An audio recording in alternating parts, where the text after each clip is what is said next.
नमस्कार, मेरा नाम है मीनाक्षी रजत और आप देख रहे हैं हमारा खास शो सबका हिसाब होगा। आज हमारा मुद्दा है कर्नाटक में एक बार फिर से जो हिजाब को लेकर के माहौल गरमाया है उसके बारे में हम आज बात करने वाले हैं।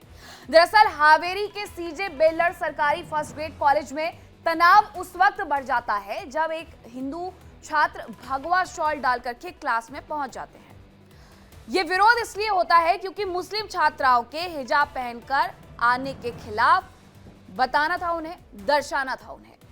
छात्रों का दरअसल ये कहना था कि अगर हिजाब की अनुमति मिलेगी तो वे भी भगवा पहन करके आएंगे और इसी बात ने फिर से शिक्षा संस्थानों में जो ड्रेस कोड और धार्मिक पहचान की बहस है उसे हवा दे दी है। अब जरा समझिए कि प्रदर्शन कर रहे छात्रों का तर्क है कि क्लासरूम में सबके लिए नियम एक जैसे होने चाहिए और अगर ऐसा नहीं होता है तो समानता का माहौल टूटता है। सारे छात्र एक जैसे नजर नहीं आते हैं, कुछ छात्र अलग नजर आते हैं तो सवाल खड़े हो जाते हैं। दूसरी तरफ जो मुस्लिम छात्राएं हैं उनका ये तर्क है कि हिजाब उनकी धार्मिक परंपरा और पहचान का हिस्सा है और वे किसी विवाद में नहीं पड़ना चाहती हैं।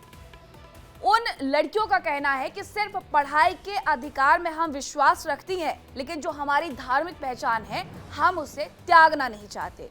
दूसरी तरफ वो हिंदू छात्र हैं जो भगवा शॉल डाल करके पहुंचे थे और उनका कहना था कि क्लासरूम में सारे छात्र बराबर होते हैं और अगर बराबर होते हैं तो ड्रेस कोड लागू होते हुए ये अलग से नियम किसी और की तरफ से क्यों बनाए जा रहे हैं। उनकी तरफ से बार बार प्रिंसिपल से हिजाब को लेकर के हटाने की मांग की गई, प्रिंसिपल ने नहीं सुना, उसके बाद वो शॉल ओढ़ करके आ गए। अब पूरा मामला क्या है पहले रिपोर्ट देखिए और उसके बाद करेंगे इस विषय पर चर्चा। जिस कॉलेज में किताबें खुलनी चाहिए थी वहाँ पहचान की दीवारें खड़ी होने लगी हैं। जहाँ भविष्य गढ़ने की बातें होनी चाहिए थी वहाँ हिंदू मुस्लिम के नाम पर टकराव खड़ा कर दिया गया है। कर्नाटक की फिजाओं में एक बार फिर हिजाब विवाद की गर्मी महसूस की जा रही है। हावेरी के सीजे बेल्लर सरकारी फर्स्ट ग्रेड कॉलेज में माहौल उस समय तनावपूर्ण हो गया जब हिंदू छात्र भगवा शॉल डालकर क्लासरूम में पहुंच गए। ये कदम कॉलेज में मुस्लिम छात्राओं के हिजाब पहनने के विरोध में उठाया गया। छात्रों का साफ कहना है कि अगर हिजाब की इजाजत मिलेगी तो हम भी भगवा पहन कर आएंगे। यानी कक्षा में पढ़ाई की जगह पहचान की राजनीति हावी होती दिखी। ये विवाद यहीं नहीं रुका, मुद्दा पहुंच गया क्लासरूम के ड्रेस कोड, धार्मिक पहचान और समानता की बहस तक। प्रदर्शन कर रहे हिंदू छात्रों ने दावा किया कि वो अचानक सड़क पर नहीं उतर गए। इस बारे में पहले भी कॉलेज प्रिंसिपल को बताया गया था। तर्क ये है कि क्लास में सभी के लिए एक जैसा नियम होना चाहिए। हिजाब की मंजूरी से अलग पहचान बनती है जो समानता के सिद्धांत के खिलाफ है। वहीं दूसरी ओर मुस्लिम छात्राओं का कहना है हिजाब उनकी धार्मिक परंपरा और व्यक्तिगत पहचान का हिस्सा है। वो किसी विवाद का हिस्सा नहीं बनना चाहती, बस बिना रोक टोक पढ़ाई पूरी करना चाहती है। Before 2 months, some students inform us regarding this issue. By that time, we convinced the students. Later on, all the students come with some uniform. 3 lady students come with burqa. That's why these students are shouting. ये विवाद कोई पहला मामला नहीं है। कर्नाटक में पिछले कुछ सालों में ऐसे कई मामले भड़क चुके हैं। कभी हिजाब को लेकर टकराव, कभी भगवा शॉल को लेकर नारेबाजी, तो कभी कैंपस में धार्मिक पहचान की चिंगारियां। बार बार शिक्षा का माहौल राजनीति के हलचल में उलझता है और हर बार वही सवाल खड़ा हो जाता है, क्या कॉलेजों में पढ़ाई से ज्यादा पहचान की लड़ाई अहम हो गई है? और कब तक कर्नाटक के कैंपस इन विवादों की गर्मी में सुलगते रहेंगे? Bureau report, India daily. तो इस पूरे मुद्दे पर जो विवाद गरमाया उसके साथ कई सवालों का जन्म हुआ, जिसमें से एक सवाल यह भी है कि क्या मुस्लिम महिलाओं का बुर्का पहनना कट्टरता की निशानी है? कट्टरता की निशानी अगर ये नहीं है तो क्या जरूरत थी फिर भगवा शॉल जाकर के पहन करके क्लासरूम में बैठने की? अब इस पर चर्चा करें, कौन कौन हमारे साथ जुड़ रहे हैं। सबसे पहले मैं आपका तारुफ करवाती हूँ। आचार्य डॉक्टर एच.एस. रावत हिंदू धर्मगुरु हैं, हमारे साथ जुड़ गए हैं और साथ ही राकेश चतुर्वेदी जो कि हिंदू धर्मगुरु हैं वो भी हमारे साथ जुड़ गए हैं। इसके साथ ही शेखर कुमार राजनीतिक विश्लेषक है, हमारे साथ जुड़ेंगे। हाजी नाजिम खान प्रवक्ता है पीस पार्टी के, वो भी हमारे साथ जुड़ेंगे। आचार्य डॉक्टर एच.एस. रावत, सबसे पहला सवाल मेरा आप ही से है कि ये कोई नया मुद्दा नहीं है। कर्नाटक में उडुपी में 2022 में इसी तरीके से एक मुद्दा गरमाया था। हिजाब पहन करके छात्राएं जाना चाहती थी और उसके बाद जो हमारे भगवा रंग के गमछे हैं वो पहन करके छात्र वहां पर जाकर के बैठ जाते हैं, लेकिन बार बार शैक्षिक संस्थानों में अगर ये हिजाब और भगवा की लड़ाई शुरू हो जाएगी तो पढ़ाई कब? देखिए मीनाक्षी जी। इन लोगों को जो मदरसे में कुछ दिन के लिए पढ़ने जाते हैं उस समय इनके ब्रेन वॉश किया जाता है। इनके दिमाग में ये डाला जाता है कि आपके लिए धर्म सबसे पहले है, आपके लिए ना पढ़ाई है, ना आपके लिए कॉलेज है, और ना आपके लिए देश है। यानी आप अपने शरीयत के हिसाब से चलिए। तो शरीयत के हिसाब से चलने के लिए इनके ब्रेन वॉश किया जाता है, इनको बुर्के में पहनाया जाता है, और साथ में स्कूल में अगर जाते हैं, कहीं पर भी जाते हैं, तो उनका जो स्कार्फ है, हिजाब है, उसको डालना जरूरी होता है, सिर्फ धर्म परिवर्तन के लिए, जिससे कि प्रभावित होकर के या प्रभाव डाल करके अपने धर्म की बहुत अच्छी अच्छी बातें बता करके और दूसरे धर्म के बच्चे जो होते हैं उनको डिप्रेस करके, उनके मानसिक तौर पर उनको हिप्नोटाइज करके अपने धर्म में कन्वर्ट करने की कोशिश की जाती है। अगर आप इतने सारे लड़के एक ही, अगर लड़कियां एक ही अगर स्कार्फ पहन करके, हिजाब पहन करके जाती है, तो दूसरे बच्चों पे मानसिक उनकी पढ़ाई पर असर पड़ेगा निश्चित तौर पर। तो इसलिए इसको बैन किया जाए। पहले भी जैसा आपने कहा, पहले डिबेट हुई, उस डिबेटों पर भी हमने इनका विरोध किया था कि जितने भी स्कूल हैं, कॉलेज हैं, सब में एक जैसे यूनिफॉर्म होनी चाहिए। इसलिए यूनिफॉर्म सिविल कोड की आवश्यकता है। यूनिफॉर्म सिविल कोड होगा तो पता ही नहीं चलेगा कौन हिंदू है, कौन मुसलमान है, कौन तिलक लगा रहा है, कौन स्कार्फ पहन रहा है, और कौन अपनी चीजों को इस्तेमाल कर रहा है। इसलिए मैं इसका विरोध करता हूं। ये नहीं होना चाहिए। स्कूल, कॉलेज, विद्यालय सब में बराबर की इस ड्रेस होनी चाहिए, जो पहले हुआ करती थी कभी। ठीक है, शेखर कुमार जी भी हमारे साथ जुड़ गए हैं। शेखर कुमार जी, जरा ये समझाइएगा कि अगर स्कूल कॉलेज में इस तरीके की लड़ाइयां सामने आएंगी, पहले तो इसकी जरूरत क्या है? जब एक ड्रेस कोड स्कूल कॉलेज में होता है तो वहां पर खुद को भिन्न क्यों दिखाना है? हिजाब पहन करके जाएंगे, अलग नजर आएंगे। तो शेखर कुमार जी, क्या इसकी सच में आवश्यकता है कि आप स्कूल कॉलेज में जाइए, वहां के ड्रेस कोड के साथ साथ वहां हिजाब पहन करके बैठिए, जो कि आपको अलग इतर दिखाएगा? इसकी आवश्यकता है या फिर पढ़ाई पर ध्यान देने की आवश्यकता है? मीनाक्षी जी, पिछली बार ये मुद्दा कर्नाटक चुनाव से जस्ट पहले उठा था। हिजाब का मुद्दा, चुनाव खत्म, मुद्दा खत्म। अब ये मुद्दा उठा है। मैं एक बात ये जानना चाहता हूँ, इस डिबेट में शामिल कितने लोग ऐसे हैं जिनकी माताओं की जो एजुकेशनल क्वालिफिकेशन है उनके पिता से ज्यादा है?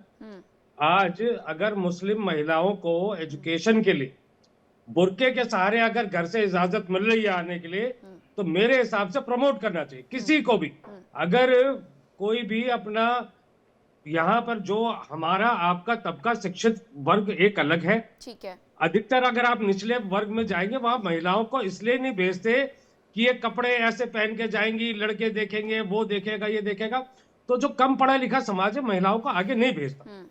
अगर कहीं पर भी अगर मुस्लिम महिलाएं, जिनमें ये बिल्कुल डॉक्यूमेंटेड फैक्ट है कि वो शिक्षा के मामले में मुस्लिम समाज बहुत पीछे है, और महिलाएं तो स्पेशली बहुत ज्यादा पीछे है, और देश की तरक्की के लिए बड़ा जरूरी है कि कोई कुछ भी पहनकर आ रहा हो तो उसको उस पे रोका ना जाए। शेखर जी, ये जो विवाद है, इसको मैं पहले मैं प्रतिक्रिया ले लेती हूं, उसके बाद 1 to 1 आपसे सवाल भी करूंगी, आप जवाब दीजिएगा। इस विवाद को मैं सुबह से फॉलो कर रहा था, दूसरे चैनल्स पे भी जो न्यूज आ रही थी, वो ऐसा हो गया कि वहां पर तिरंगा उतार कर वहां पर भगवा झंडा फहरा दिया गया।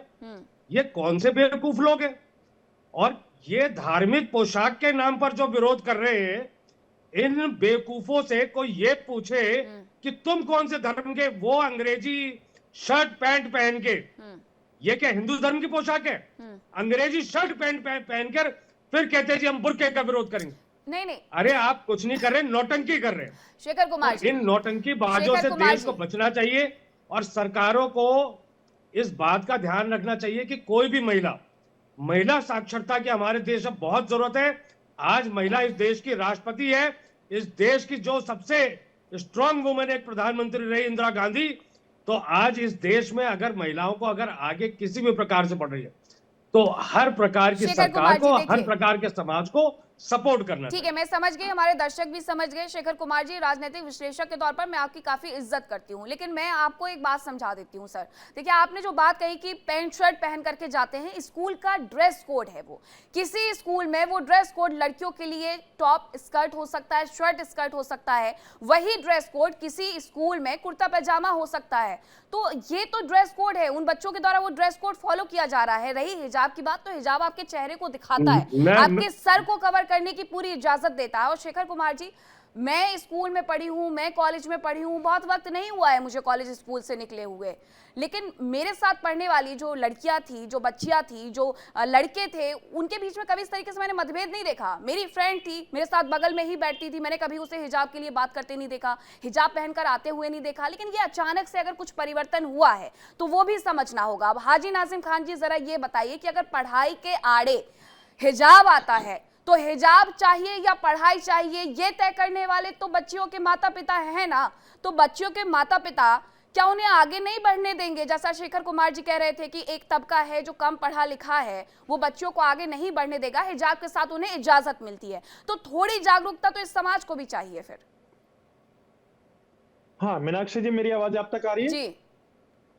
हाँ मीनाक्षी जी, देखिए यहाँ पे एजुकेशन की बात नहीं है, यहाँ पर असल बात जो है, बात है यहाँ पर सिर्फ और सिर्फ कि मुस्लिम लड़कियां हिजाब में क्यों आ रही है, या मुस्लिम लड़कियों को टारगेट करने वाली बात है यहाँ पे मीनाक्षी जी आ रही है। क्योंकि कोई नहीं चाहता कि भी कोई भी मुस्लिम लड़की आगे पढ़े और आगे बढ़े, नहीं चाहते ये लोग। गलत है ये। हाँ अगर हाँ गलत है ये। अगर नहीं, हाँ मीनाक्षी जी, मैं ये कह रहा हूँ कि जिस तरीके से शेखर भाई ने बात कही है, बिल्कुल इनकी बात में दम है। क्योंकि एक देखिए, मुस्लिम समाज का तबका ऐसा था कि घर में बेटियों को रखना मंजूर करता था, लेकिन एजुकेशन देना मंजूर नहीं करता था।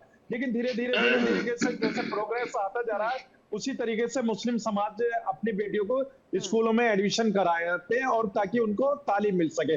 और जब तालीम मिलेगी तो देखिए धीरे धीरे परिवर्तन आएगा। लेकिन अगर ये कह देना कि मुस्लिम लड़कियां अगर आ रही है, हिजाब में आ रही है, अगर आप अभी से उनको रोक देंगे तो वो आगे कैसे बढ़ेंगे? उनको प्रमोट कीजिए और उनको अच्छी से अच्छी तालीम दिलवाने के लिए आप अपना सहयोग करें।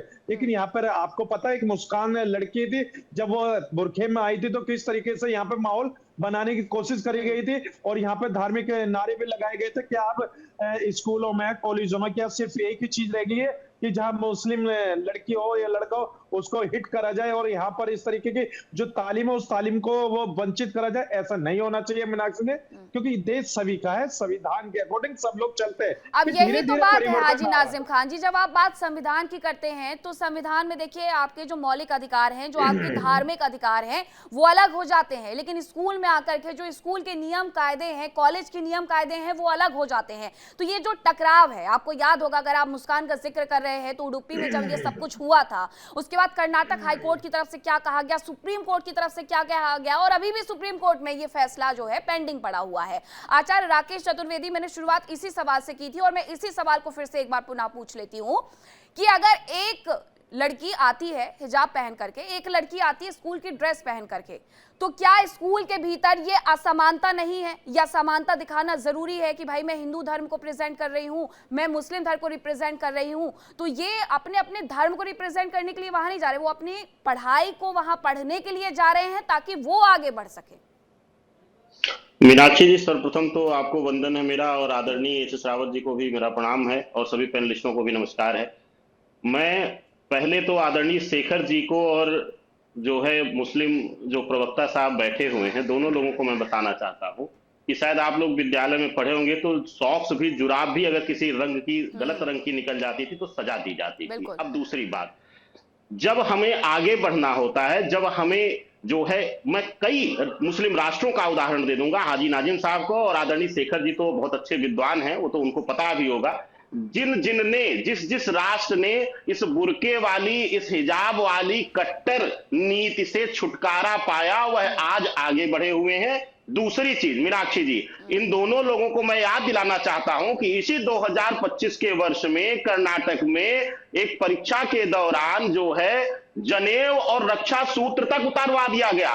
तब कहां गई थी आपकी जो है समानता की देखने वाली आंखें और आपकी धर्मनिरपेक्षता की आंखें? तब कहां गई थी कि एक ब्राह्मण से जनेऊ करवाया जा रहा है, मेरे लिए तो उस हिजाब से ज्यादा ब्रह्मदंड के समतुल्य है। तो पहली चीज, जब आप आगे बढ़ने की बात करते हैं तो समानता में आइए। दूसरा, जब आप संविधान की बात करते हैं तो संविधान के अंतर्गत ही उस स्कूल का, उस कॉलेज का, उस स्थान का नियम आता है। दूसरे आदरणीय शेखर साहब से मैं कहना चाहूंगा, अब आप वो चैनल पे बैठे हैं, लेकिन यहाँ पे जो है तैराकी वाले ड्रेस पहन के तो नहीं बैठे हैं, एक ड्रेस कोड बना करके बैठे हैं, प्रॉपर सिटिंग लिए हैं। तो कई जगहों पर स्थान, भाव और उस समय की गरिमा का ख्याल रख करके हमें अपना ड्रेसिंग करना चाहिए। दूसरा, वहां पर कोई सिर्फ मुस्लिम नहीं आ रहा, ना कोई हिंदू आ रहा, बहुत सारी जाति प्रजाति संप्रदाय के लोग अध्ययन करने आ रहे हैं। अगर आपको आगे बढ़ना है तो अपनी जो गिरी हुई सोच है उसको सुधारने की जरूरत है। जो है हिजाब और बुर्का पहन करके आने की जरूरत नहीं है। ऐसा है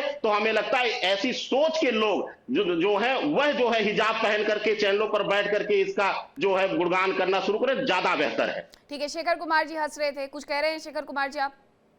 मैं आपको बताता हूँ ड्रेस कोड की बात, कि मैं भी दिल्ली के एक सरकारी स्कूल से पढ़ा हूँ और दिल्ली में अधिकतर जो जनसंख्या है, अधिकतर बच्चे सरकारी स्कूल में पढ़ते हैं।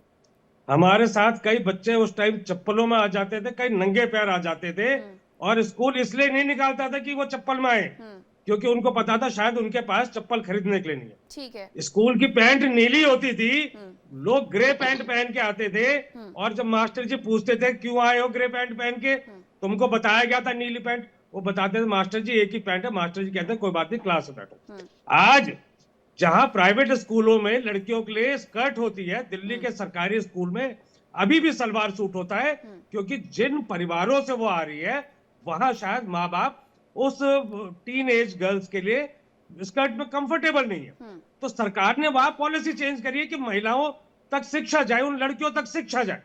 तो यहाँ पे शिक्षा ज्यादा बड़ी है या ड्रेस कोड ज्यादा बड़ा है? अगर उसकी वजह से मैं कहता हूँ एक लड़की भी अगर उसको शिक्षा प्राप्त होती है और उसकी वजह से कहीं पर अगर लॉज को, स्कूल के जो कानून है उनमें अगर थोड़ी रियायत दी जाए तो वो उसके लिए बिल्कुल जायज है। देखिए, यहाँ तो मुझे लग रहा है शिक्षा के दुश्मन बैठे हुए, नहीं, इनको समझ नहीं आ रहा है। शेखर कुमार जी, ये धर्म एक की ऐसा बातें कर रहे हैं। सेंसिटिव मुद्दा है जिसे हमें समझना होगा। ये सेंसिटिव इसलिए है क्योंकि स्कूल कॉलेज के बच्चों से जुड़ा हुआ है, जो पढ़ रहे हैं, पढ़ने के साथ साथ उनकी जो दिमागी चीजें हैं उससे वो लड़ रहे हैं। उन्हें घर पर यही बताया गया है कि हिजाब पहन करके ही जाना है, इसमें उनकी कोई गलती नहीं है। अब दूसरे धर्म के अगर बच्चे ये कह रहे हैं कि अगर ये हिजाब पहन के आएंगे तो हम भी शॉल पहन करके आएंगे, हम भी अपनी धार्मिक पहचान बताएंगे, तो इसमें फिर क्लैशेस हो रहे हैं। अब आप अपनी बात का जिक्र कर रहे हैं, आपने पढ़ाई से बहुत छोटे हुए, आपको टाइम हो गया होगा, मुझे तो लगता है 20-25 साल तो हो ही गए होंगे शेखर कुमार जी। मैं अपनी बात करती हूँ, 10 साल पहले मैंने कॉलेज छोड़ा है, वहां तक इस तरीके की चीजें नहीं आती। आज आप मुझे एक सवाल का और जवाब दीजिएगा शेखर कुमार जी। ये हमने एक पूरा ग्राफिक मेरी टीम ने तैयार किया है, इसको जरा अगर हम फुल स्क्रीन कर सकते हैं तो करिएगा। ये कुछ मुस्लिम देश है जहां पर पूरी तरीके से जो हिजाब है उस पर प्रतिबंध लगाया गया है। वो भी तो मुस्लिम देश है, वो इस्लामिक राष्ट्र है। अगर वहां पर लगा हुआ है और वहां पर ऑफिस हो, स्कूल हो, कॉलेज हो, वहां पर आप बुर्का पहन करके, हिजाब पहन करके नहीं जा सकते हैं। उसमें किसका किसका नाम है? देखिए, सबसे पहले France, Belgium, Austria, Bulgaria, Denmark, Netherland में इन देशों की बात कर लेती हूं। उसके बाद स्विट्जरलैंड, स्वीडन और तजाकिस्तान, उज्बेकिस्तान, ये वो इस्लामिक राष्ट्र हैं, आप समझिए। इसके अलावा भी बहुत सारे इस्लामिक राष्ट्र हैं, बुल्गारिया के अलावा भी और उज्बेकिस्तान के अलावा भी। यहां पर पूरी तरीके से जो है वो पाबंदी लगी हुई है। अगर यहां पर पाबंदी लगी हुई है, मुस्लिम राष्ट्र होते हुए पाबंदी लगी हुई है, ड्रेस कोड फॉलो करना होता है, तो फिर आपको महिसा अमीनी का नाम याद आता होगा। ईरान में क्या हुआ था कोई नहीं भूला है, बहुत पुराना प्रदर्शन नहीं रहा शेखर कुमार जी। वो महिसा अमीनी की जो मौत है वो इसी वजह से होती है क्योंकि उस पर ये आरोप लगते हैं कि उन्होंने गलत तरीके से बुर्का पहना है। एक बड़े स्तर पर पूरी दुनिया में महिसा अमीनी के लिए लड़ाई शुरू होती है कि हिजाब पहनना ना पहनना महिलाओं का अधिकार होना चाहिए। और मैं अभी भी ये कहती हूँ कि ये महिलाओं के ऊपर होना चाहिए कि मुझे क्या पहनना है, कैसे पहनना है, कब पहनना है, ये कोई पुरुष तय नहीं करेगा, किसी के कोई नियम तय नहीं करेंगे। लेकिन स्कूल हो, कॉलेज हो, दफ्तर हो, वहां नियम मानने पड़ते हैं शेखर कुमार जी। मीनाक्षी जी, एक मिनट, जब आप जवाब सुन लीजिए। आपने स्क्रीन पे जो ग्राफिक में जितने भी देश दिखाए, इस बात में मैं पूरी तरीके से आपसे सहमत हूं, और मेरी भी एक कामना रहेगी कि हमारा देश भी उस स्तर पे आए जहां ना कोई बुर्का हो और ना कोई घूंघट हो, ना बुर्का हो ना घूंघट हो, चाहे किसी भी धर्म का हो, और वहां पे हमारे देश का स्टैंडर्ड आए। और आज यहाँ पर जो धर्मगुरु बैठे हैं वो भी हमारा साथ दे और हम देश को वहां पर, अपने देश के पुरुषों की मानसिकता को उस जगह पे ले जाए जहां पे महिलाएं बिना बुर्के और बिना घूंघट के कंफर्टेबल हो। मैं बिल्कुल सहमत हूं आपसे इस बात। तो तजाकिस्तान, उज्बेकिस्तान बहुत ऊपर थोड़ी आता है सर, वो तो बहुत नीचे आता है फिर भी इंडिया से। वहाँ घूंघट भी नहीं है, वहाँ घूंघट भी नहीं है। नहीं, अगर बुर्का हट रहा है तो घूंघट और बुर्के में आप विरोध बताइए ना। स्कूल में कौन पहन के चला गया सर घूंघट? ये जो ग्राफिक दिखाई, ये स्कूल वाले नहीं है, ये ग्राफिक वहाँ के समाज के, ये स्कूल की अकेले की बात नहीं हो रही। शेखर कुमार जी, आप देखिए क्या लिखा हुआ है, किस देश में बुर्के पे पाबंदी। शेखर कुमार जी देखिए, मैं ये जो समझाने की कोशिश कर रही हूँ वो ये है कि अगर यहाँ पर बुर्का बैन है तजाकिस्तान में, उज्बेकिस्तान में, तो वहां पर स्कूल कॉलेज में भी बुर्का बैन है। आप उस बात पर भी तो आइए। डॉक्टर एच एस रावत जरा मुझे बताइए। मैं आपसे ठीक है सहमत शेखर हूँ। कुमार जी, मैं आप मेरी बात से आपसे सहमत है, मैं कहना चाहता हूं, समझ शेखर जी गई। सुन अब मैं लीजिए। जरा डॉक्टर एच एस रावत से पूछ लेती हूँ। Doctor H Shekhar G S सुन रावत, लीजिए। आपकी सवाल सोच इस तरह की है, आपकी सोच है विदुर जैसी, और बंधे हो आप धृतराष्ट्र के साथ में। आपकी सबसे बड़ी विडंबना यह है कि आप एक अच्छे लोगों के साथ बंधे हुए जो देश को उजाला नहीं देना चाहते। बच्चे वो चीज होते हैं, वो पौधे की तरह होते हैं, उनको जैसा खाद पानी मिलेगा, जैसी शिक्षा संस्कार मिलेंगे, बड़े होकर के उस देश को उसी प्रकार का फल मिलेगा। आज बच्चों को एक अनुशासन की जरूरत होती है। अगर अनुशासन में आप ढील देते हो तो बड़े होकर के वो इतने लापरवाह हो जाते हैं। आज भी बहुत सारे बच्चे ऐसे मिलेंगे जो स्कूल में, आप जिन चप्पलों की बात कर रहे हो, जो ड्रेस की बात कर रहे हो, वो स्कूल के टीचरों को मारपीट करने लग जाते हैं। अगर उन्हीं को अनुशासन सिखाया जाए तो यूनिवर्सिटी तक वो काम करेंगे अच्छे। एक वकील का ड्रेस कोड होता है, आर्मी का ड्रेस कोड होता है, पुलिस का एक ड्रेस कोड होता है, सबका एक ड्रेस कोड होता है, क्योंकि जैसा उसका प्रोफेशन होगा उस प्रोफेशन के हिसाब से ड्रेस कोड ये तैयार किया जाता है, जिससे कि आदमी की मानसिकता हो जाए कि पुलिस वाला है। अगर पुलिस वालों को धोती कुर्ता पहना दो तो वो जाकर के उससे कोई डरेगा नहीं या उसकी कोई सुनेगा नहीं। इसलिए ये जो शरीयत की जो कानून है जिसकी आप सपोर्ट कर रहे हो, ये जानबूझ करके बुर्का पहनाना चाहते हैं, जानबूझ करके दिखाना चाहते हैं कि हिंदुस्तान में इस्लाम जिंदा है, इस्लाम को जिंदा रखना चाहते हैं, गजवा हिंद बनाना चाहते हैं, अपने बच्चों को जिहाद सिखा रहे। जिहाद पे आप नहीं बोलोगे एक बार भी कि इनको नफरत क्यों सिखाई जाती है, इन बच्चों को इनको ये क्यों सिखाया जाता है कुरान के हिसाब से मदरसों के अंदर कि जो मूर्ति पूजक हैं वो काफिर हैं, वो जहां दिखें उनको मारो, उनको पत्थर फेंको, उनके साथ दोस्ती मत करो, दोस्ती करने लायक नहीं है। जिहाद क्यों सिखाई जा रही है, आप उस पर नहीं बोलोगे। तभी डॉक्टर एच एस रावत बच्चों के लिए ये कहा भी जाता है। आप अनुशासन की बात कर रहे थे, जिन्होंने तिरंगा उतार के भगवा झंडा फहराया, उनको जेल में क्यों नहीं बंद करा जा रहा है? आप ड्रेस की बात जेल में क्यों नहीं बंद करा जा रहा है? नहीं, ये बिल्कुल गलत है, ये भी गलत है। ये आप ड्रेस की बात कर रहे हो ना, आप ड्रेस की बात करिए, आप स्कूल में ड्रेस की बात करिए। इसी मुद्दे पे आपके पास नहीं है ना, आज आप न्यूज को फॉलो करिए, इसको आपके पास इसी न्यूज में उन्हीं भगवा डालने वालों ने ये बंद होना चाहिए कि तिरंगा नहीं? उतार कर वहां पर भगवा झंडा फहराया। जाओगे फिर आप ये जो शासन है उनका, फिर आप किसी और पे आ जाओगे, फिर तौकीर रया पे आ जाओगे। मैं आपसे खाली ये पूछना चाहता हूँ, स्कूल में ये होना चाहिए कि नहीं होना चाहिए? सबको ये बच्चों की समान ड्रेस होनी चाहिए कि नहीं होनी चाहिए? अगर इनको बुर्काई पहनना जाए मदरसों में जाकर पूरे समाज में हिंदुस्तान की हर महिला को, हमारी जो एक सशक्त एंकर है यहाँ पे मीनाक्षी जी की तरह होना चाहिए, नहीं होना चाहिए? अपनी बात को मजबूती से रखना चाहिए, नहीं रखना चाहिए? और बुर्का हटना चाहिए, नहीं हटना चाहिए? एजुकेशन से क्या मतलब है? मैं बात कर रहा हूं बच्चों के स्कूल की ड्रेस की। अगर इनको इसी ड्रेस में जाना है तो मदरसों में जाके पढ़े, सरकारी स्कूलों में क्या जरूरत है? आप जो स्कूल है प्राइवेट है जिनका अरे तो बच्चों के लिए अंग्रेजी ड्रेस भी हटा दीजिए ना। ड्रेस कोड होता है, आप बच्चों के लिए अंग्रेजी ड्रेस क्यों रख रहे हैं? कर दिया है, बच्चों के लिए भारतीय ड्रेस रखिए, तो बात नहीं करेंगे। फिर आप कहते हो ये अंग्रेजी कपड़े क्यों है? मुसलमान बच्चियां बच्चों के लिए पढ़ती थी, अंग्रेजी कपड़े क्यों है? पढ़ाते ये खुद नहीं शेखर है। जी, रावत जी सुनिए, बहुत सारे बच्चों स्कूल, के लिए अंग्रेजी सर कपड़े सुनिए क्यों है? शेखर जी, मैं आपको जवाब देती हूँ। मेरी भतीजी ये पढ़ती है, 12वीं में पढ़ती है, कॉन्वेंट स्कूल में पढ़ती है, लेकिन अब वहां पर भी लोगों को समझ में आने लगा है, उन्होंने भी सलवार कमीज रख दी है वहां पर। स्कूल में अगर मुझे भी पढ़ने जाना है या किसी की बच्चियों को पढ़ने जाना है तो वो पहले यही देखते हैं कि उस स्कूल में किस माध्यम से पढ़ाई होती है, उस स्कूल में कपड़े क्या पहनाए जाते हैं, वो सब कुछ देख करके फिल्टर लगा करके ही तो स्कूल को चूज किया जाता है। तो अब पूरे हिंदुस्तान में एक ड्रेस कोड लागू कर दिया जाए तो फिर तो यूसीसी आ जाना चाहिए। हाजी नाजिम खान जी, मेरा सवाल ये है, लड़कियों के बाल बड़े हैं, एक लड़की कहती है मैं 2 चोटी बना करके आऊंगी, स्कूल का नियम है, एक लड़की कहती है मैं एक ही चोटी बना करके आऊंगी, मैं अपने नियम मनवाऊंगी, तो ये चल जाएगा? अगर ये नहीं चलेगा तो ये कैसे चलेगा? हाँ मीनाक्षी जी, देखिए हाँ। अभी आपने 2 चोटी और 1 चोटी की बात करी, तो इससे पहले मैं एक सवाल करना चाहता हूँ जो हमारे दोनों पैनलिस्ट है, रावत जी और दूसरे राकेश चतुर्वेदी। तो मैं इनसे पूछना चाहता हूँ, आपको मुस्लिम जो लड़कियां उनसे दिक्कत है या हिजाब से दिक्कत है? अगर हिजाब से दिक्कत है तो हिजाब का मतलब क्या? मुझे बस थोड़ा सा हिजाब का मतलब इन सब से पूछना, क्योंकि अभी इन्होंने क्या कहा था, रावत जी ने एक बात कही थी, सुन लीजिए रावत जी, अभी आपने क्या कहा था, आपने को बताने की जरूरत ही नहीं है, वो हिजाब है। हिजाब दिख रहा है ना सामने, क्या और क्या है? पूछोगे डॉक्टर साहब? नहीं, हैं? अरे हिजाब का मतलब क्या है? हिजाब का तो आपको मतलब क्या पता है? ही नहीं, मैं आप तो क्या पूछना पूछना चाहता हूँ, चाहते हो? बुद्धिजीवी है, बुद्धिजीवी है मुसलमान आप लड़कियों लोग। के पढ़ने से कोई दिक्कत नहीं है, मुसलमान लड़की पढ़े, खूब आप पढ़े, बुद्धिजीवी लेकिन है तो उनका एक बताइए ना ड्रेस हिजाब कोड का तो होना मतलब क्या चाहिए। है? तो इस्लाम को क्यों नहीं, बीच में हिजाब का मतलब क्या है? अरे बताओ, मैं ये तो आपसे बुर्का पूछ रहा आप हूँ क्यों प्यार गुस्से से। में जाते हो आप? क्या आपको मीनाक्षी जी, क्या ये हिजाब का करो कोई आप, मतलब नहीं सूट जानते? सलवार पहनो, अगर नहीं तो जानते सूट तो फिर सलवार इनको पहनो, विरोध करने का सूट कोई नहीं भी पहनती अधिकार क्या? नहीं है। अगर आप मैं कह रहा हिजाब हूँ का लड़कियां मतलब नहीं सूट जानते तो सलवार नहीं आपको पहनती विरोध करने क्या? का कोई सूट अधिकार सलवार नहीं है। पहनो, अगर सूट आप पहनो। मुझे बताइए हिजाब बोलते किसको? अरे मैं तो आपसे ये पूछ तो रहा हूँ, दिख हिजाब रहा है किसे वही बोलते हिजाब हैं? है ना, वही अरे झूठ बुर्का जो बोलते हैं दिख आप रहा है लोग। उसका है। अरे आप झूठ बोलते हैं, यानी कि आचार्य बुर्का रावत, और आपकी हिजाब में भाषा फर्क बहुत नजर ज्यादा नहीं आता? स्पष्ट नहीं आ रही है, इंटरनेट का मुझे ग्लिच लग रहा है। लेकिन हाजी नाजिम खान जी, आप अगर हिजाब की बात कर रहे हैं तो अब आप ही बता दीजिए मुझे इसका मतलब क्या होता है, हिजाब क्यों पहना जाता था। मैं भी जरा सुनूं कि कौन कौन सी परिभाषाएं लिख दी गई हैं हिजाब के नाम पर।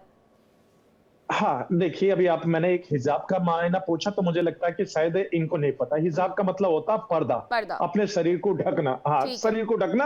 और हाँ, तो बताइए हम सभी ने तो अपने सलवार से शरीर शरीर नहीं को ढकेगा? ढक रावत जी रखा। सुन तो लेते हैं बताइए जरा, सलवार से हिजाब शरीर पहन नहीं रखा है ढकेगा? अभी? रावत जी सुन लेते हिजाब हैं जरा। हिजाब पहना हुए हैं हम सब लोग। नहीं, अरे सुन लीजिए रावत जी। रावत जी, सलवार साथ से में बात शरीर नहीं करूंगा ढकता क्या? तब तो मैं बात करूंगा, क्योंकि हम सूट सबने, सलवार अरे से हम शरीर नहीं सबने ढकता अपने क्या? शरीर को ढक रखा है या नहीं? मुझे ये ये बता दो, बता सूट दीजिए, सलवार शरीर से को शरीर ढक नहीं रखा है या ढकता? नहीं? तो हिजाब का मतलब पर्दा है। हिजाब का मतलब पर्दा है। अगर कहीं आप खाना खाने के लिए कहीं किसी रेस्टोरेंट में भी जाते हैं तो वो भी अपने सर को है ना डिस्पोजल कैप से ढके हुए होता है, क्योंकि उसे पता है।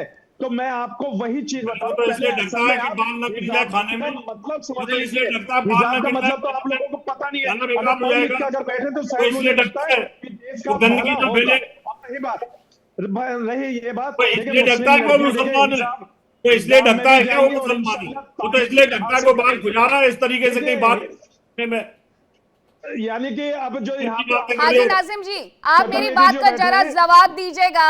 मैंने जो पूछा कि स्कूल के नियम हैं भाई, वो तो मानने पड़ेंगे, दफ्तर के मेरे नियम हैं वो तो मुझे मानने पड़ेंगे। वैसे स्कूल में बच्चों के भी नियम हैं। 2 चोटी और 1 चोटी के मुद्दे पर आपका क्या हुआ, मैं आपको बताती हूँ। आप अगर बात कर रहे हैं हिजाब की, हिजाब का मतलब होता है पर्दा, अरबी शब्द है, हिंदुस्तान का शब्द ही नहीं है। पर्दा क्यों पहना जाता था वो भी मैं आपको बताती हूँ। हिजाब इसलिए पहना जाता था क्योंकि अरब में बहुत ज्यादा रेगिस्तान में धूल उड़ती है, उससे महिलाओं को अपने शरीर को बचाना था, वो इसलिए पहनती थी। लेकिन वो तो धीरे धीरे धीरे कर करके इस्लाम में ला दिया गया ना, पहले से थोड़ी था। ये भी तो सच है। भारत के अंदर जो है घूंघट प्रथा है, ये कहाँ से आई है? भारत के अंदर भी तो एक घूंघट प्रथा है। और अरे तो दूसरी बात, ये चलिए घूंघट मुसलमानों डाल की के वजह बैठ से आई है। जाइए। अरे आप सुन मुझे जो लीजिए, एक बार हाजी नाजिम जी, हाजी जो नाजिम जी, कुछ लोग थे, वो आताताई थे, जो लुटेरे थे, वो बहन बेटियों के साथ बलात्कार करते थे, हिंदू बहन बेटियों के साथ, इसलिए पर्दा सिस्टम आया उन लुटेरों अरे को झूठ बोलते हैं आप लोग, अरे झूठ बोलते हैं। ये आप झूठ बोलते हैं, आप झूठ बोलते ये हैं इस जो बात को हत्यारे लेकर। थे जितने भी, जिन लोगों ने आपको करप्शन इतिहास करा, का पता ही नहीं है। आपको से यही नहीं पता कि कब से भारत के अंदर घूंघट प्रथा चली है। कोई लड़की के अरे ऊपर आपको तो कोई नजर ना पुर्तगालियों का पड़े। भी दौर पता ये नहीं होगा। बुरी नजर वाले जो भारत इस्लाम के के लोग अंदर थे एक उनकी वजह से पुर्तगाली आया। दौर हुआ करता हमारे था। यहाँ पहले पड़ता आपको नहीं पता था। है पुर्तगालियों को तो जानते हो? अरे भाई, पुर्तगालियों को तो जानते थे, जो भारत में आए किस तरीके से उन्होंने आतंक मचाया। पुर्तगालियों के बारे में नहीं पता किस तरीके का पहले पर्दा व्यवहार ही नहीं करते था। थे। और फिर उसके बाद भारत के अंदर मुगल भी आए, मुगलों का भी दौर पता है ये आपको। मुगलों की लेकिन वजह से उनसे हुआ, ज्यादा खतरनाक ये दौर जो मुगलों था की वजह ब्रिटिश से हुआ। हुकूमत का था। ये ब्रिटिश जितने भी हुकूमत ने क्या आतंकी करा थे, था, लुटेरे पता थे, चलती कि चाहे वो हिंदू हो या बलात्कारी मुसलमान हो, उनके हाजी साथ नाजिम क्या खान करते जी, थे। रावत जी लेकिन सुनिए, आप लोग हाजी इस नाजिम तरीके जी, से, हाजी नाजिम जी, घूंघट पहन करके अगर कोई गया होता तो उस पर भी बात होती। अभी थोड़े दिन पहले चुनाव में इसी तरीके की बात हुई कि भाई हम अपना चेहरा क्यों दिखाएं, हम अपना चेहरा दिखा करके पासपोर्ट क्यों दिखाएं। अरे हर बार दिक्कत तो आप ही को होती है, उसके बाद आप घूंघट पर आ जाते हैं। किस महिला ने कहा कि भाई मैं अपना घूंघट उठा करके चेहरा नहीं दिखाऊंगी, फिर चाहे वो पासपोर्ट की लाइन में हो, फिर चाहे वो किसी सिक्योरिटी कोलैप्स के लिए हो, फिर चाहे वो स्कूल के लिए हो। स्कूल में कौन सी महिला जाती है सर साड़ी पहन करके, घूंघटा डाल करके? मुझे तो ये समझ में नहीं आता है। अब आचार्य राकेश जी, हो गया हाजी नाजिम जी, मैंने आपको काफी वक्त दिया, आप मेरे सवालों के जवाब तक पहुंच नहीं पाए। आचार्य राकेश, मुझे जरा ये समझाइएगा कि जब नीट को परिवर्तित किया गया, नीट का एग्जाम पूरे भारत में जब लागू हुआ, उसके बाद जेई के मेन के एग्जाम होने लगे, सब जब ये एग्जाम होने लगे और पेपर में लेकर के एक कड़ा नियम बनाया गया था कि कोई भी बच्चा अगर वो रक्षा सूत्र भी पहने हुए है ना, तो रक्षा सूत्र पहन करके नहीं जाएगा, मोजे पहन करके नहीं जाएगा, दुपट्टा पहन करके नहीं जाएगा, उसकी पूरी चेकिंग होगी, उन बच्चों की चप्पलें तक उतरवा दी जाती है। फिर वहां पर हिजाब का मुद्दा कहां गायब हो जाता है सर? मीनाक्षी जी, हाँ। मैंने सर्वप्रथम यही चीज कहा कि जनेऊ तक उतरवा दिया गया था उसी परीक्षा के दौरान, तो जनेऊ में क्या छिपा करके ले जा रहा था। दूसरी चीजें मीनाक्षी जी, हाजी नाजिम साहब कह रहे हैं कि बार बार हिजाब पूछ रहे हैं। अरे भाई, आपकी मस्जिद में भी कुछ नियम होंगे जाने के, वहां जो है नमाज अदा करने के कुछ ड्रेस होगा, कुछ तो बर्ताव होगा, कुछ नियम आप लोग रखते हैं सर ढकने का। और इसी तरीके से अगर किसी विद्यालय का, किसी स्कूल का, हाजी नाजिम साहब, अगर कोई नियम है तो आपको हर किसी को उस नियम का पालन करना चाहिए। दूसरी चीज, आप बार बार पूछ रहे हैं कि ये प्रथा है, प्रथा है। अरे ये प्रथा सिर्फ थोपी गई है उन महिलाओं की स्वतंत्रता के ऊपर, उन महिलाओं के ऊपर। और दूसरा, आप जैसे और शेखर जी जैसे विचारधारा के लोग विकास नहीं होने देंगे, उन स्त्रियों को समाज में जीने नहीं देंगे। हाजी नाजिम साहब सुनिए, आप और शेखर जी कह रहे हैं कि क्यों अंग्रेजी पैंट शर्ट पहन के जाते हैं। हमारे बच्चे जो गुरुकुल में जा रहे हैं वो धोती कुर्ते में भी जा रहे हैं। हमारे बच्चे जो गवर्नमेंट स्कूल में जा रहे हैं वो पैंट शर्ट में भी जा रहे हैं। हमारे बच्चे सिर्फ कहने के लिए, भाई मैं तो संविधान को मानता हूं, मैं संविधान को मानता हूं। संविधान को मानना, नियम को पालन करने के लिए कहा जाता है। संविधान मुंह से बस हाजी नाजिम साहब हाथ हिला दे वो संविधान नहीं होता। और दूसरे, आप और शेखर जी जैसी विचारधारा के लोग रहे तो आकर के आतंकवादी बैठ करके हथियार लेकर के विद्या अर्जन करना शुरू कर देंगे। इसी वजह से कि डॉक्टर का कोट और गले में डाल करके और बम फोड़ रहे हैं। अरे एक एक करके जवाब दे दीजिए सर, ऐसे भिड़ेंगे तो कैसे समझ में आएगा? एक एक करके जवाब दे दीजिए। ऐसा तो नहीं है कि मैं किसी को टाइम नहीं दे रही हूँ।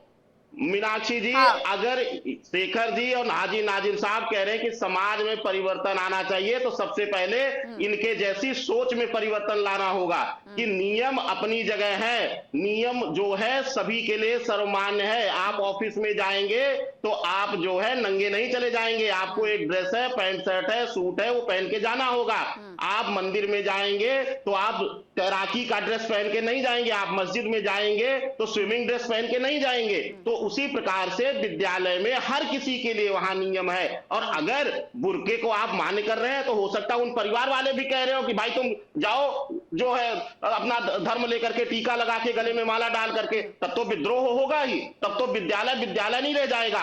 और जैसे विनाश की तरफ और राष्ट्र जा रहे कट्टर विचारधारा के, उसी तरीके से वह विद्यालय विनाश की गर्त में चला जाएगा। तो अगर शिक्षा को प्राथमिकता देनी है तो उस स्कूल, उस विद्यालय के नियम का पालन करना चाहिए। दूसरे, शेखर जी को एक और मैं जवाब दे दूं, इन्होंने कहा कि स्कूल के ड्रेस को, अरे भाई आज के समय में अध्यापक अध्यापिकाओं के लिए भी ड्रेस है। अगर उनको साड़ी पहन के जाना है तो साड़ी पहन के ही जाना है, अगर उनको सूट पहन के जाना है तो सूट पहन के। और दूसरा, आपने कहा कि सभी महिलाओं को सशक्त होना चाहिए। सशक्त कैसे हुई हैं मीनाक्षी जी? ऐसे ही नहीं सशक्त हुई हैं कि चले जाइए आप बुर्का में, चले जाइए आप साड़ी में पहनने जाइए। मीनाक्षी जी को स्वतंत्रता दी गई है अध्ययन की, अपने जीवन जीने की, तब मीनाक्षी रावत जी जैसी स्वतंत्र मीनाक्षी रजक जी जैसी हैं। और यह मीनाक्षी बनाने के लिए आपको अपनी विचारधारा बदलना पड़ेगा, हिजाब उतरवा करके समान शिक्षा का आपको नारा देना होगा, तब जाकर राष्ट्र बदलेगा।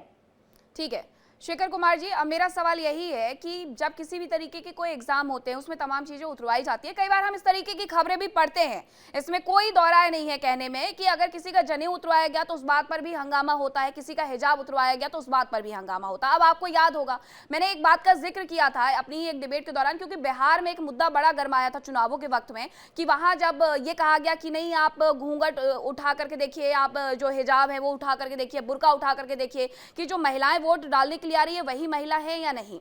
उसका तर्क ये था कि जम्मू कश्मीर में, साउथ कश्मीर में एक जगह है अनंतनाग। अनंतनाग एक ऐसी जगह है शेखर कुमार जी जहां पर कोई भी महिला आपको बिना हिजाब के, बिना घूंघट के, बिना बुर्के के दिखेगी नहीं। लेकिन चुनावों के वक्त जब वो भी वोटिंग करने के लिए आई तो अपना बुर्का वो खोल करके अपनी पहचान उजागर करते हुए नजर आई। बिहार चुनाव में बुर्का को मुद्दा बनाया गया, स्कूल कॉलेज में मुद्दा बनाया जा रहा है, नीट के एग्जाम होते हैं तब कोई कुछ नहीं कहता है, जेई के एग्जाम होते हैं तब कोई कुछ नहीं कहता है। तो क्या ये बच्चियां वहां तक पहुंचती ही नहीं है फिर तो इस हिसाब से शेखर जी? देखिए, आपकी बात का जवाब मैं 3 पार्ट्स में दूंगा। सबसे पहले आपने एक एग्जाम वाली बात की, जिस एग्जाम में किसी का जनेऊ उतारा जा रहा है, रक्षा सूत्र उतारा जा रहा है, इस तरीके की बातें आ रही है, और उस एग्जाम में अगर किसी हिजाब पहने महिला को अलाउ किया जाता है, मैं उसके सख्त खिलाफ हूं। ये बिल्कुल नाइंसाफी है। अगर वो सबके लिए यूनिवर्सल है कि हिजाब भी आप उतारिए और बाकी की चीजें भी हमको शंका है, तो वो उसको मैं जायज मानता हूं। नहीं, वहां तो माना, फिर स्कूल कॉलेज में क्यों नहीं माना सर? वहां तो उतार के जाना ही होगा एग्जाम देना है तो। दूसरी बात 3 बातें हैं पहले ठीक मैं है। आपकी दूसरी बात का जवाब दे दूं। ठीक है सर, आपने दीजिए। चुनाव की जो बात कही, चुनाव में हमारे ज्ञानेश कुमार जी ने कह दिया कि माताओं बहनों की शक्लें दिखानी चाहिए क्या। ये तो पॉलिटिकल पार्टी को लिस्ट नहीं दे रहे। तो ठीक है। जब देश का कोई चीफ चुनाव आयुक्त कह रहा है माताओं बहनों की शक्लें नहीं दिखानी चाहिए, तो उस पर मेरा टिप्पणी करना बेकार है। अब आ जाइए आप, तीसरा आपका जो प्रश्न था उस पर मैं बताता हूं कि इस देश में एक अंग्रेजों के टाइम में आया लॉर्ड मैकाले, जिसने कि हिंदू मुस्लिम में फूट डालो शासन करो की नीति लाई। उसके दो जो है उसके पद चिन्हों पे चलने वाले लोग इस डिबेट में है, जिन्हें अंग्रेजी कपड़ों से दिक्कत नहीं है, मुस्लिम कपड़ों से दिक्कत है, मुगलों से दिक्कत है। अंग्रेज लूट के चले गए, एक तो यहाँ पे रह गए मुगल, उनसे दिक्कत हो गई। अंग्रेज लूट के चले गए, उनसे दिक्कत नहीं है। ये कभी आंदोलन नहीं उठाएंगे कि देश में अंग्रेजी कपड़े पहन के स्कूल में क्यों जा रहे हैं।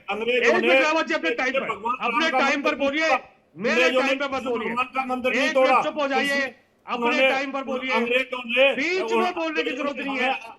आप लॉर्ड मैकाले की नीति पे चल रहे हैं, आप लॉर्ड मैकाले की नीति पे चल रहे हैं। सबसे ज्यादा वो तो मुगलों ने, इसमें अब आवाज म्यूट मत करिएगा मेरी। उन्होंने करा दिया। नहीं, अंग्रेजों बोले ने- सर, आप बोले। आप अपने टाइम पर बोलिएगा रावत जी। कृषि मंत्रालय आपको भी का समय मिल रहा है। अंग्रेजों ने आपको लॉर्ड मैकाले के नाम पे मिर्ची क्यों लग गई? जम्मू कश्मीर को क्यों अपने गुरुजी के नाम पे मिर्ची लग गई? कर रहे हो आप चुप हो जाके, चुप होकर सुनिए ना, देश को बांटने का काम कर रहे हैं। अरे सारी आपको आपकी दिक्कत यही है, किया सुनिए, जो मुगलों ने किया। आप अगर हिंदू धर्मगुरु हैं, हिंदू पोशाक के लिए तोड़ दिए। सुनिए, और हिंदू पोशाक के लिए आप क्या कर रहे हैं? किसने किया था? एक स्कूल बता दीजिए जहाँ पुरुष शौचालय हिंदू पद्धति से बना हो। एक भी स्कूल बता दीजिए जहाँ पुरुष शौचालय हिंदू पद्धति से बना हो। एक सरकारी बिल्डिंग बताएं।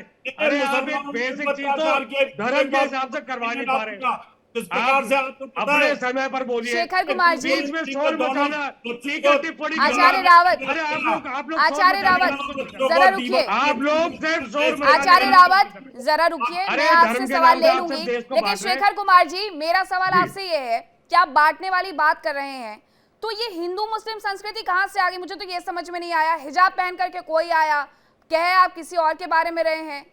मेरा एक सवाल है ना, नहीं, मेरा मैं सवाल हाँ, ये है शेखर जी से कि जरा मैं सुन लेती हूँ। अगर इनको महिलाओं की मुस्लिम यूनिफॉर्म से दिक्कत है, हाँ। तो इनको महिलाओं की क्रिश्चियन यूनिफॉर्म से दिक्कत क्यों नहीं है? अरे स्कर्ट से। इन्हें दिक्कत है स्कूलों या में नहीं उसके है, लिए आप मना ये क्यों भूल नहीं करते? जाइए। शेखर कुमार जी, इन्हें दिक्कत है, आचार्य रावत जी को दिक्कत है, चतुर्वेदी जी को दिक्कत है, आप ये दिक्कत भूल जाइए। उस स्कूल में, उस कॉलेज में पढ़ने वाले उन्हीं बच्चों को दिक्कत है। मैंने कोशिश की कि मैं उन्हीं बच्चों को बैठाऊं यहाँ पर, उन्हीं से बात कपड़े करूं। पहन के, हाँ, अगर लेकिन भगवा भाषा पट्टे का की तो कर्नाटक हिंदू में थोड़ा सा, अब आप धोती कुर्ता पहन कर आइए। हाँ। आप पूरे देश में हिंदू संस्कृति लागू करिए। अगर आपके बस में, पूरे देश में हिंदू संस्कृति लागू करिए। वो बच्चे भी अगर हिंदू संस्कृति का प्रतीक बता रहे हैं तो भगवा पट्टा नहीं है, आप धोती कुर्ता भी पहन कर आइए। फिर वो अंग्रेजी कपड़े पहन लेंगे। आप एक भी पुरुष शौचालय किसी भी स्कूल में हिंदू पद्धति से बना हुआ है क्या? किसी सरकारी बिल्डिंग में पुरुष शौचालय बना हुआ है क्या? आप एक शौचालय तक तो आप धर्म के हिसाब से बना नहीं पा रहे। तो आप तो और पहले ही बीच कहा में था देखिए रावत जी जो बीच में के साथ खड़े हुए ये हो, इनको बस टे कर रहा है। उन्होंने हमारे समय पर बोलिए, को आप अपने समय पर बोलिए। जाते हुए शर्म आती है थोड़ी बहुत कि वहां अरे मस्जिद शर्म आपको आनी चाहिए, देश तोड़ने का काम कर रहे हैं। मैं क्यों शर्म करूंगा? मेरा देश है, मैं देश के संविधान के हिसाब से चल रहा हूँ। शर्म आपको करनी चाहिए। लॉर्ड मैकाले का आप अनुसरण कर रहे हैं। कुछ नहीं है और आप अंग्रेजों आप अनुसरण कर रहे हैं लॉर्ड मैकाले का। क्या बात कर रहे हो आप? बेकार की बातें करते हो, पता कुछ है नहीं, इतिहास पढ़ा नहीं और फिर बोलना शुरू कर देते हो। आपको तो इतिहास बिल्कुल अत्याचार देखो पर है और आप धर्म का पालन नहीं करवा पा रहे। के साथ क्या इतिहास अत्याचार आपको पता होता तो आप इतिहास के प्रोफेसर होते। के साथ में क्या किया आपको पता नहीं है? किसने के साथ अत्याचार किया आपको पता नहीं है? और इनको सपोर्ट कर रहे हो आप। मेरी एक बात सुनिए, यही अंग्रेजों की, यही लॉर्ड मैकाले वाला सेंटेंस आपने फिर से बोल दिया। जो अंग्रेज लूट के चले गए, उनके खिलाफ एक शब्द नहीं निकलता। लेकिन मैकाले आपके कान में बता कर गया था कि नहीं, हिंदू मुस्लिम करो, देश बांट रहा है। आप जैसे लोग देश बांट चुके हो, एक बार बंटवारा करा चुके हो। आपका वो सही सावरकर और वो जिन्ना, आंदोलन करना था क्या? आपके दो लोग सावरकर और जिन्ना देश बंटवा चुके हैं, आगे और बंटवारा मत कराइए। क्या शेखर जलाल कुमार आप- जी, रावत जी, अगर आप लोगों को दोनों को ही देश की इतनी फिक्र है तो स्कूल कॉलेज के जो नियम हैं उन्हें बने रहने दीजिए, उनका पालन होना चाहिए। अब रावत जी मैं आपके पास आऊं उसके पहले मेरा हाजी नाजिम खान जी से एक सवाल है। मुझे अचानक से एक खबर याद आती है, मुंबई की 1 से 2 दिन पुरानी खबर है कि वहां पर विवेक नाम से एक कॉलेज है, लड़कियां वहां पर मुस्लिम लड़कियां थी, वो भी बच्चियां थी, वहां उन्होंने एडमिशन लिया, हिजाब पहन करके वो जाने लगी, हिजाब पहनने से मैनेजमेंट ने मना किया, लड़कियां भूख हड़ताल पर बैठ गई कि अगर आपने हमारी बात नहीं मानी तो हम अपनी भूख हड़ताल खत्म नहीं करेंगे। और उसका एक बाकायदा जो पोस्टर आता है उसमें एक पार्टी के शख्स का नाम होता है। फिर इन लोगों की क्या जरूरत है? और सर मुझे एक बात बताइएगा नाजिम खान जी कि अगर इस तरीके से भूख हड़ताल पर लड़कियां बैठ जाएंगी कि अगर मुझे बुर्के में नहीं पढ़ने दिया गया तो मैं भूख हड़ताल पर बैठ जाऊंगी, तो क्या ये सब कुछ सही दिशा में जा रहा है? अरे पढ़ने जा रहे हैं ये बच्चे, या फिर हिजाब का प्रचार करने जा रहे हैं, या फिर शॉल का प्रचार करने के लिए जा रहे हैं, या फिर मैनेजमेंट को स्कूल कॉलेज के ब्लैकमेल करने के लिए जा रहे हैं? हाँ मीनाक्षी जी, देखिए अभी आपने एक बच्चों की बात करी और आपने महाराष्ट्र की भी बात करी, तो मुझे भी एक बात याद आ गई है कि एक पिता चीख चीख कर एयरपोर्ट पे अपनी बेटी के लिए किस तरीके से उसके हेल्प के लिए सामान मांग रहा है। आपने देखा होगा कितना वायरल हो रही है वो वीडियो, उस पर किसी का ध्यान नहीं गया क्योंकि एक पिता बार बार चीख चीख कर कह रहा है अपनी बेटी के लिए। और किस सर तरीके उसका जिसका आप जिक्र कर रहे हैं इंडिगो का, वो एक अलग खबर है, आपको लगता है वो यहाँ लिंक अप हो जाएगी? नहीं, टॉपिक पर वो अलग खबर नहीं है, वो खबर है बेटियों से जुड़ी हुई खबर है, बेटियों से जुड़ी खबर है, तो उस पर भी बात होनी चाहिए। क्या एक पिता इतने अपने आप को ऐसा है महसूस कर रहा है कि देश के अंदर किस तरीके से वो अपील कर रहा है वहां पे एयरपोर्ट के अंदर, यानी कि एयरपोर्ट में वो सुविधा तक नहीं मिल पाई उस पिता को जिस। हाजी नाजिम जी, आप पता नहीं कहाँ की बात कहाँ लिंक कर गए इस हिसाब से, तो फिर महिलाओं की बहुत सारी दिक्कतें हैं, फिर उन सब पर बात हो जानी चाहिए कि घर वालों में जागरूकता नहीं है इसलिए वो हिजाब पहन करके बाहर जा रही हैं, घर वालों ने उन्हें बिना हिजाब के निकलने के लिए मना किया इसलिए वो हिजाब पहन करके जा रही हैं, वो पढ़ना चाहती हैं लेकिन कम उम्र में उनकी शादी करवा दी जाती है, फिर ये भी होना चाहिए। फिर तो बहुत सारी दिक्कतें हैं लड़कियों की, आप पता नहीं कहाँ की बात कहाँ ले गए। क्या उस खबर पर हमारा ध्यान नहीं गया होगा? मैं आपको एक सेकंड में बता सकती हूँ ना कि खबर आप इंडिगो की बता रहे हैं, वो पिता चीख चीख करके क्या कह रहा था वो भी मैं आपको बताऊं अगर आपको सुनना है तो। अब आचार्य राकेश जी, इस खबर को इससे लिंक करना पहले तो मुझे समझ में नहीं आता, और मेरा जो सवाल था नाजिम खान जी से अभी भी वही सवाल बरकरार है कि अगर आप स्कूल कॉलेज के मैनेजमेंट को इस तरीके से ये बोलेंगे कि आप हमारी बात नहीं मानेंगे, हिजाब पहनकर मुझे नहीं जाने देंगे तो मैं खाना त्याग दूंगी। अरे बच्चे हैं, ठीक है, समझ में आता है, अगर बच्चों को अनुशासन में रहना स्कूल कॉलेज में ना सिखाया जाएगा तो फिर कहां सिखाया जाएगा? मीनाक्षी जी, मुझे हंसी आती है कि शेखर जी जैसे और हाजी नाजिम साहब जैसे विद्वान व्यक्ति जब ऐसी ओछी बातें करते हैं। कोई भी संस्थान, कोई भी राष्ट्र बिना नियम के, बिना अनुशासन के नहीं चलता है, और अनुशासन की नींव जो रखी जाती है, मुझे लगता है कि शेखर जी को भी इससे आपत्ति नहीं होगी। सबसे पहली नींव रखा जाता है परिवार में, माता पिता द्वारा। दूसरा नींव रखी जाती है स्कूल विद्यालय में। मुझे लगता है इससे ना हाजी नाजिम साहब को आपत्ति होगी ना शेखर जी को।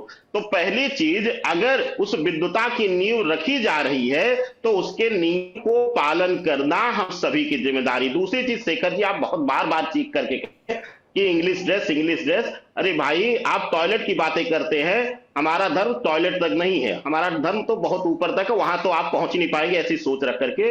दूसरी चीज, हम वह भारतीय हैं, हम जहां खड़े हो जाते हैं वहां के नियम को जो है सर झुका करके पालन करते हैं। तो हम अगर अपने विद्यालय में डालते हैं बच्चे, कॉन्वेंट स्कूल में डालते हैं तो हम पैंट शर्ट में भेजते हैं, हम गुरुकुल में डालते हैं तो हम कुर्ता धोती में भी भेजते हैं जनेऊ धारण करा करके। पहली चीज ये सुन लीजिए। दूसरी चीज मीनाक्षी जी, कि ऐसी विचारधारा के ऐसे ही लोग जब 3 तलाक बैन हुआ तो चीख चीख के कर रहे थे। 70 साल का मौलवी जो है हलाला करता था, तब शेखर जी और जो है नाजी हाजिम साहब तब तो बोलने की हिम्मत नहीं कर पाते थे, और तब भी विरोध किया गया संविधान के नियम का।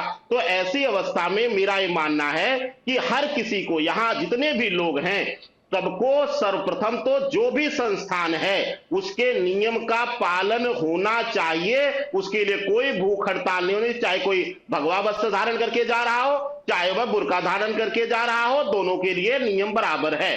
पहली चीज सुन लीजिए, तभी जो है समान शिक्षा का अधिकार पूर्ण हो पाएगा। और जो बार बार शेखर जी आप कह रहे हैं कि घूंघट हट जाए, ये तभी हो पाएगा जब इस विचारधारा को हम अपने हृदय में बसाएंगे। नहीं तो वहीं कोई हिंदू घर की लड़कियों को कहेंगे कि साड़ी में 5 गज का घूंघट डाल करके जाओ, वहां बैठो, टीचर को मुंह मत दिखाना।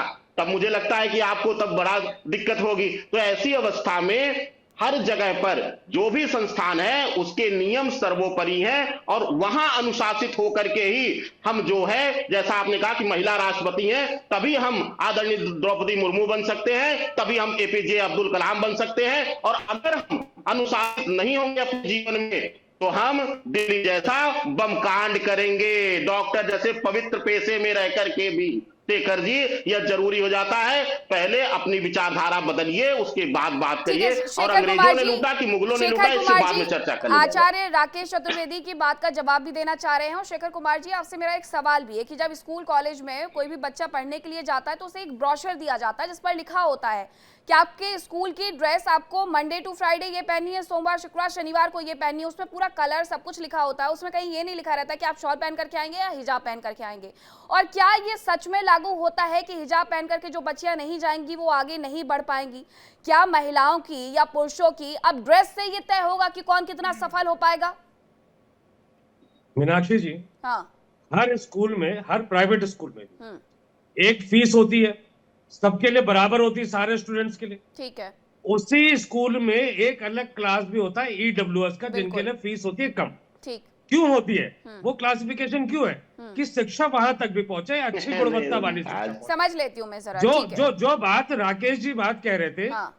कि पहला होता है कि परिवार से शिक्षा मिलती है, दूसरी बात आपको फिर स्कूल से शिक्षा मिलती है। मेरा यह कहना है कि एक शिक्षा पाने के लिए परिस्थितियां भी आदमी की बहुत मायने रखती है। अगर आप अपने काम वाली से बात करेंगे, राकेश जी एक मिनट, बीच में मत बोलिए, सुन लीजिए पहले, अपने समय पर कौन से दुनिया से आप आए हैं? अरे आपके पास मुद्दा ही नहीं है, आपके पास शिक्षा का स्तर ही नहीं है। क्या बात करते हैं? आपके पास बोलने की सभ्यता नहीं, आपके माता पिता ने क्या सभ्यता सिखाई आपको? क्या होता है आपकी?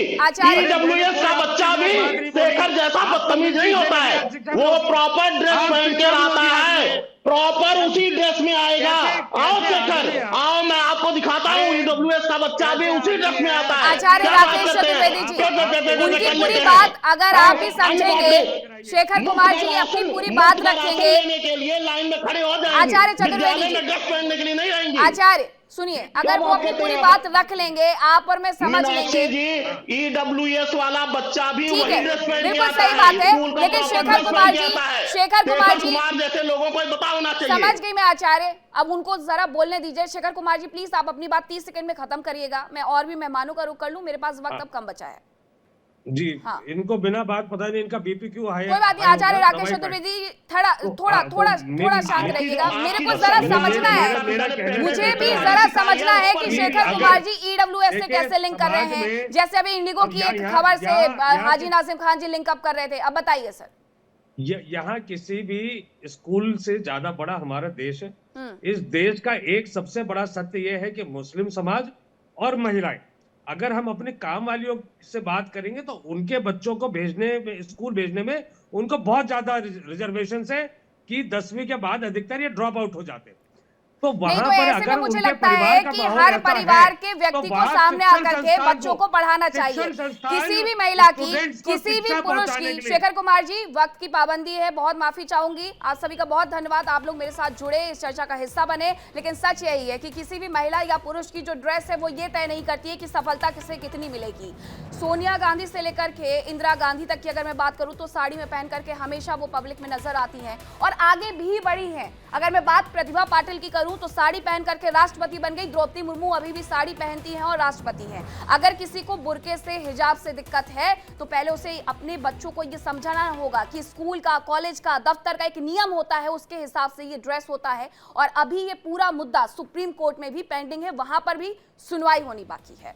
वक्त एक छोटे से ब्रेक का है, आप कहीं मत जाएगा क्योंकि इंडिया डेली अब आपके स्मार्ट टीवी पर भी मौजूद है। इंडिया डेली 24/7 अब इन सभी प्लेटफॉर्म पर लाइव देखें।